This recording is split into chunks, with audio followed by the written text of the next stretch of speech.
Di sini saya akan membacakan carton yang berjudul Lutung Kasarung. Kacaritakeun aya hiji karajaan di Jawa Barat. Hirup hiji raja ngaranna Prabu Tapa Agung. Anjeunna gaduh dua putri namina Purbararang sareng Purbasari. Duanana putri boga rupa geulis. Sanaos dua putri eta geulis pisan, aranjeunna gaduh sifat anu sabalikna. Purbararang miboga sifat sirik jeung sarakah, sedangkan Purbasari miboga sifat hampura jeung wijaksana. Geus waktuna Prabu Tapa Agung turun tahta sarta milih Purbasari pikeun ngaganti jabatanna. Sanajan kitu lanceukna heubeul teu resep kaputusan bapana. Purbararang kuciwa sarta timburuk pisan nepi ka leungit akalna. Purbararang ngarancanakeun pikeun ngebahayakeun lanceukna Purbasari supados ayeuna henteu tiasa nempatan tahta karajaan. Dina waktos eta Purbararang angkat ka nini dukun pikeun ngarugikeun adina ku sihir. Isukna awak Purbasari katutupan ku bintik-bintik hideng. Anjeunna henteu terang naha kulitna ngadadak robah. Naon anu kajantenan, kunaon kulit abdi sapertos kieu, ceuk Purbasari panik. Ningali awak lanceukna katutupan ku bintik-bintik hideng. Purbararang ngahasut ramana sangkan Purbasari henteu nempatan tahta raja. Bapak Purbasari pasti dikutuk.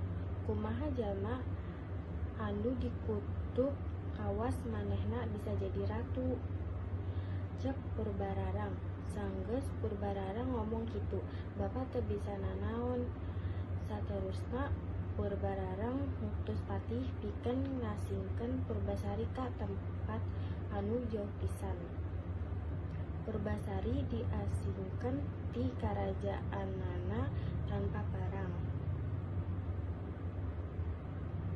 Purbasari kudu indit-inditan jeung cicing di alam gurun lantaran teu boga tempat cicing. Sanggeus sababaraha poe hirup di leuweung, manehna geus biasa kana sora sato liar jeung hawa tis di leuweung. Nepi ka hiji poe manehna papanggih jeung monyet buk hideng anu sok nyah ka manehna.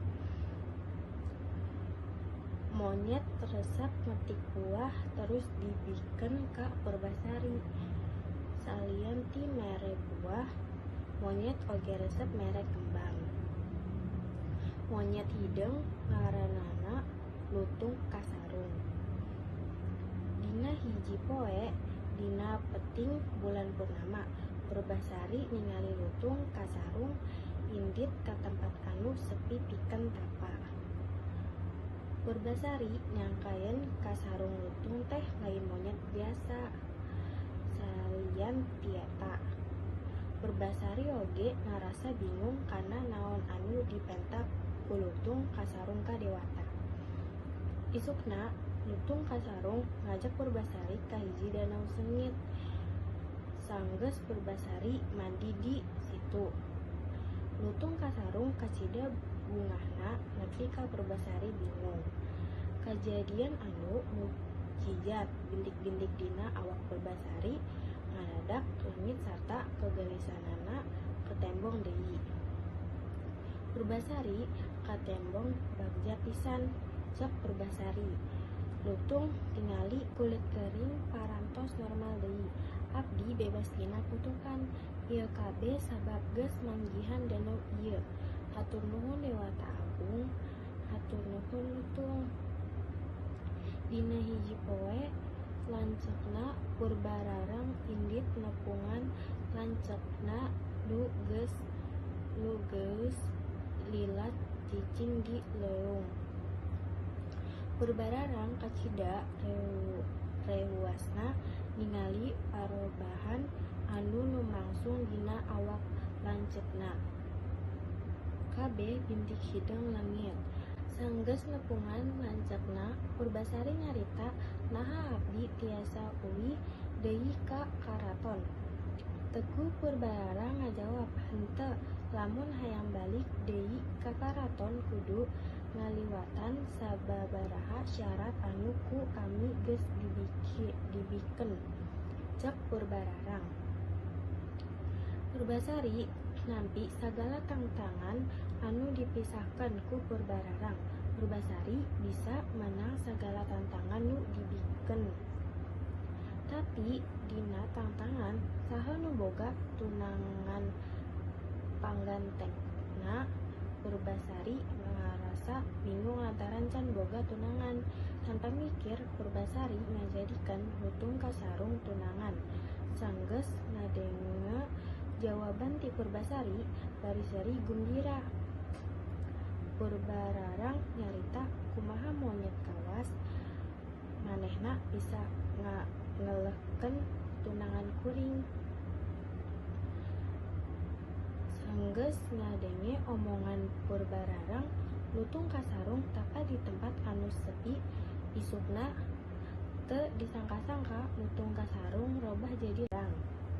Tungtuna Purbararang nyeras sarta ngaku eleh sarta ngakuin dirina anu masihan kutukan. Hatur nuhun kana kasaenana Purbasari ngahampura sagala kalepatan lanceukna. Sadayana mulih ka karaton sarta Lutung Kasarung oge diondang ka karaton. Sesampainya di karaton, Purbasari diangkat jadi ratu. Purbasari jeung Lutung Kasarung akhirna nikah jeung maranehna hirup abda. Pesan moral, sanggeus nyaho kana carita Lutung Kasarung, urang nyaho yen hiji bebenaran pasti bakal kaungkap. Kalawan kahaden jahat lalaunan bakal leungit tur moal menang salawasna. Sekian video Japon dari saya, kurang lebihnya mohon maaf. Terima kasih. Wassalamualaikum warahmatullahi wabarakatuh.